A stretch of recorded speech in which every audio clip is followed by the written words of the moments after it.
وإن الله لسميع عليم اذ انتم بالعدوۃ الدنیا، اور یاد کرو وہ وقت بھی جب آپ قریب کی طرف تھے، وہم بالعدوۃ القصویٰ، اور وہ دور کی طرف تھے۔ نبی اکرم صلی اللہ علیہ وسلم اور آپ کے صحابہ اکرام مدینہ کے والی طرف پہ تھے، وہم بالعدوۃ القصویٰ، اور وہ دشمن دوسری طرف مدینہ منورہ سے جو دوسری طرف دور کی طرف تھی اس طرف تھے۔ والرکب اسفل منکم، اور قافلہ نیچے کی طرف تھا۔ ولو تواعدتم، اگر تم ایک دوسرے سے وعدہ وعید لے لیتے، وقت مقررہ کر لیتے، لاختلفتم، تو تمہارا اختلاف ہو جاتا فی المیعاد، وقت مقرر کرنے میں۔ ولیکن لیقضی اللہ امرا، لیکن اللہ تعالیٰ فیصلہ کرتا ہے کسی بھی امر کا، کان مفعولا، جو اس کے ہاں طے شدہ ہوتا ہے، لیہلک، تاکہ وہ ہلاک کرے، تباہ کرے،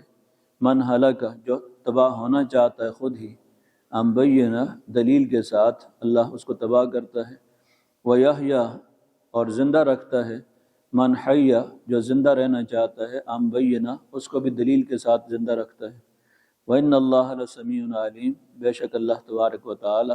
خوب سننے والا اور خوب جاننے والا ہے۔ اس آیت کریمہ میں غزوہ بدر کا نقشہ ذکر کیا گیا ہے کہ مسلمان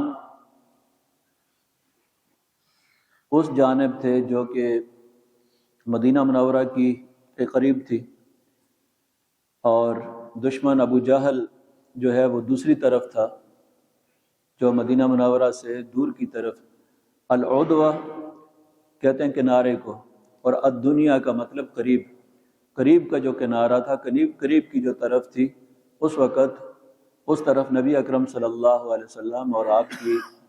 فوج تھی، وہم بالعدوۃ القصویٰ، اور دوسری طرف جو ہے وہ دشمن کی فوج تھی۔ عدوہ دوسرا کنارہ، القصویٰ جو دور کی طرف تھا مدینہ منورہ سے دوسری طرف۔ اور والرکب اسفل منکم، اور قافلہ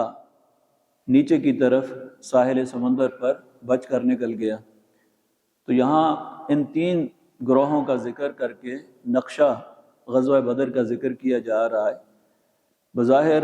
عجیب سی بات معلوم ہوتی ہے کہ اس نقشے کا قرآن کے اندر ذکر کرنے کا اور قیامت تک کے لیے اس کو پڑھنے کے پیچھے کیا حکمت ہو سکتی ہے۔ یہ تو نقشہ ہے اس وقت کہ اس طرف ایک فوج ہے، دوسری طرف دوسری فوج ہے، نیچے ساحل کی طرف جو ہے وہ تجارتی قافلہ ابو سفیان کا قافلہ ہے۔ اب بظاہر اس سے آدمی کو کوئی بات ذہن میں نہیں آتی کہ اس کے پیچھے کیا حکمت ہے اللہ تبارک و تعالیٰ کی، اور کیوں اس کو ذکر کیا جا رہا ہے، اور قیامت تک کے لیے اللہ تعالیٰ نے قرآن کا حصہ بنا دیا اس کو اہل ایمان کے لیے۔ لیکن اس کے اندر بڑی حکمت اور بڑا اس کا پڑھنے والے کے لیے ایمان افروز جو چیز ہے وہ یہ ہے کہ جب حالات موافق نہ ہوں تو اللہ تعالیٰ کس طرح حالات کو موافق بناتا ہے، حالات سازگار نہ ہوں تو اللہ تعالیٰ حالات کو سازگار کیسے بناتا ہے، اللہ تعالیٰ کی مدد کی کیا کیا شکلیں ہیں، بظاہر مادی اسباب کے پیچھے اللہ تعالیٰ کی مدد کی کیا کیا صورتیں ہوتی ہیں، اس کا یہاں پہ ذکر کیا جا رہا ہے۔ اب آپ دیکھیں کہ نقشے کے اندر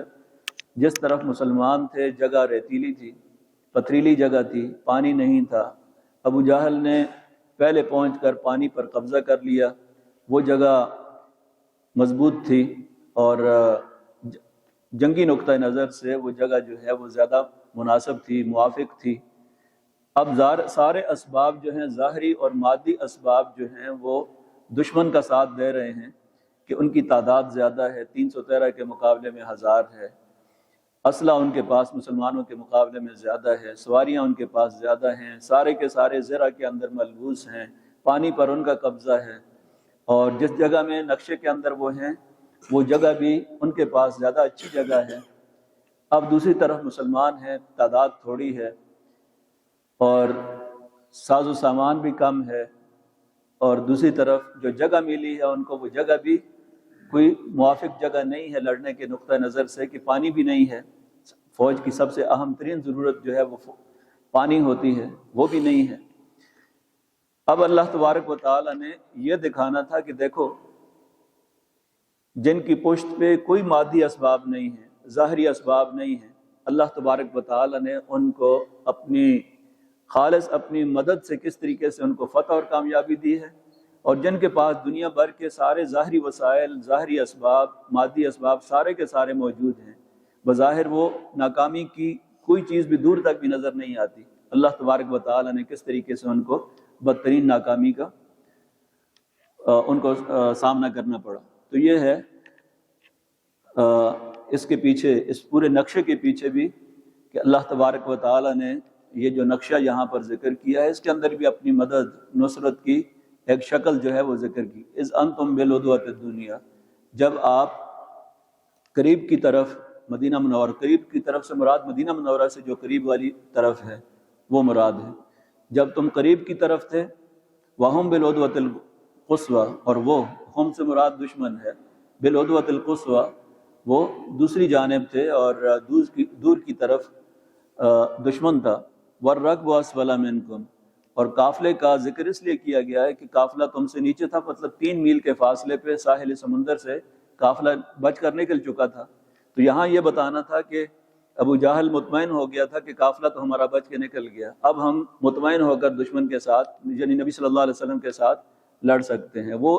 اس لحاظ سے بھی مطمئن تھے، ان کو کوئی فکر نہیں تھی کہ قافلہ ان کا بچ کر تجارتی قافلہ جو ہے وہ نکل چکا تھا، تو اس لحاظ سے بھی ان کو ایک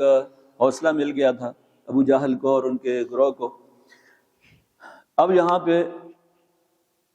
اللہ تبارک و تعالیٰ ایک اور حکمت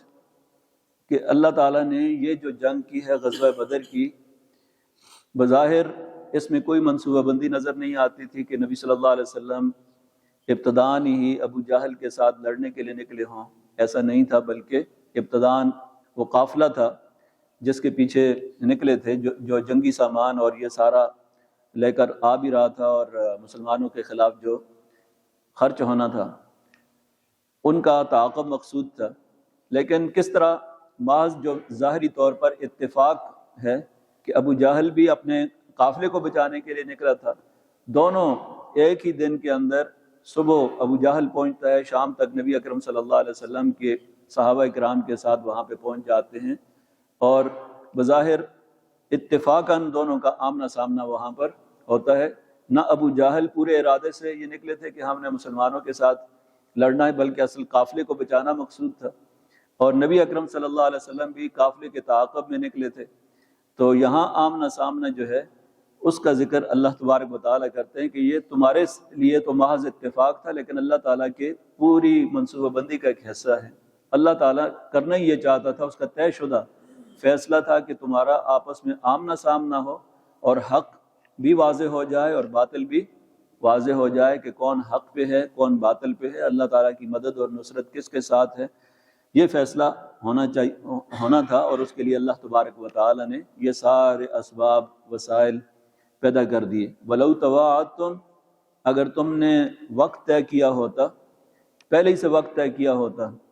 کہ ہم نے فلاں تاریخ کو بدر کے موقع پر مقام پر جا کر ایک دوسرے سے لڑنا ہے، یہ وقت اگر تم نے طے کیا ہوتا، لَاخْتَلَفْتُمْ فِي الْمِيعَادِ، پھر تمہارا اختلاف ہوتا وقت کے اندر، اس لیے کہ 313 ہیں، تو صحابہ اکرام کا بعض مشورہ یہ ہوتا ہے کہ دیکھیں ابھی ہمارے پاس ابھی اتنی افرادی قوت بھی نہیں ہے، اور ابھی ہم تیار بھی نہیں ہیں، تو ہمیں تیاری کر کے جو ہے وہ جنگ کرنی چاہیے، یہ اختلاف ہو سکتا تھا۔ لَاخْتَلَفْتُمْ فِي الْمِيعَادِ، اور وقت مقررہ کے اندر بھی تمہارا اختلاف ہو سکتا تھا۔ لَاخْتَلَفْتُمْ، تم ضرور اختلاف کرتے فِي الْمِيعَادِ، وقت مقررہ کے اندر، کہ ہم سال بعد کر لیتے ہیں، 6 مہینے کے بعد ہو جائے گی، ہم سال تک تیاری کر لیتے ہیں۔ وَلَٰكِن لِيَقْضِيَ اللَّهُ أَمْرًا، لیکن اللہ تبارک و تعالیٰ نے یقضی اللہ تبارک و تعالیٰ فیصلہ کرتا ہے کسی امر کا، کان مفعولا، تو وہ ہو کر رہتا ہے، جس کا فیصلہ وہ کر لیتا ہے، کیونکہ اس کا فیصلہ اللہ نے کر دیا تھا کہ ان کا آمنا سامنا ہو اور حق اور باطل واضح ہو، لیحق الحق ویبطل الباطل، بالکل آغاز میں جو سورہ انفال کے شروع کیا گیا، لیحق الحق، تاکہ حق بھی پوری طرح واضح ہو جائے، ویبطل الباطل، اور باطل بھی پوری طرح واضح ہو جائے۔ یہ تھا فیصلہ کن مارکا، تاکہ حق اور باطل جو ہے پورا نکھر کے آ جائے کہ اللہ تعالیٰ نے، کیونکہ انہوں نے دعائیں کی تھیں کہ جو حق پہ ہے اس کو جو ہے وہ اللہ تبارک و تعالیٰ جو ہے اسے بچا لے، اور جو حق پر نہیں ہے اس کو تباہ و برباد کر دے۔ تو فیصلہ ہونا تھا یہاں پر، لیقضی اللہ امرا کان مفعولا لیہلک۔ اب یہاں جنگ کا مقصد بیان کیا گیا ہے اس جہاد کا، کہ غزوہ بدر کا اصل مقصد کیا تھا، لیہلک، تاکہ ہلاک ہو، تباہ ہو، من ہلاک عن بینہ، جو ہلاک ہونا چاہتا ہے، خود تباہ و برباد ہونا چاہتا ہے، وہ بھی اگر تباہ ہو رہا ہے تو پوری دلیل کے ساتھ ہو، روز روشن کی طرح اس کو پتہ ہو کہ میں باطل پہ ہوں اور غلط نقطہ نظر ہے میرا، غلط نظریہ ہے، اور میں جن کے خلاف یہاں پر مارکے کے اندر آیا ہوں میرا موقف غلط ہے، اس کو بھی پوری طرح پتہ چل جائے، روز روشن کی طرح پتہ چل جائے، اس کو پوری دلیل سے تباہ ہو، لیہلک، تاکہ ہلاک ہو، من ہلاک، جس نے ہلاک ہونا ہے، عن بینہ، پوری دلیل کے ساتھ، ویحیی من حی عن بینہ، اور زندہ رہے جس نے زندہ رہنا ہے، جس نے زندہ رہنا ہے وہ بھی، جس کو زندگی مل رہی ہے اس دن کے اندر، تو وہ بھی پوری دلیل کے ساتھ، روز روشن کے طرح، کہ صحابہ اکرام جو ہیں وہ بھی پورے روز روشن کی طرح واضح کہ ہم حق پر ہیں، ہم سچائی کے ساتھ ہیں، حق کے ساتھ ہیں۔ اور یہاں لیہلک کا ایک معنی یہ بھی ہے کہ اللہ تبارک و تعالی کفر کو اور باطل کو تباہ کرنا چاہتا تھا، اس لیے کہ باطل دلیل سے تباہ ہوا، اور اللہ تبارک و تعالی اسلام کو زندہ رکھنا چاہتا ہے دلیل کی بنیاد پر۔ اسلام کی زندگی جو ہے دلیل کی بنیاد پر ہے، اور کفر کی تباہی جو ہے یہ بھی دلیل کی بنیاد پر ہے، کہ کفر باطل ہے اور اسلام حق ہے، ہر ایک کو دلیل کی بنیاد پر زندہ رہنا ہے۔ وَإِنَّ اللَّهَ لَسَمِيعٌ عَلِيمٌ، اور بے شک اللہ تبارک و تعالی خوب سننے والا اور جاننے والا ہے۔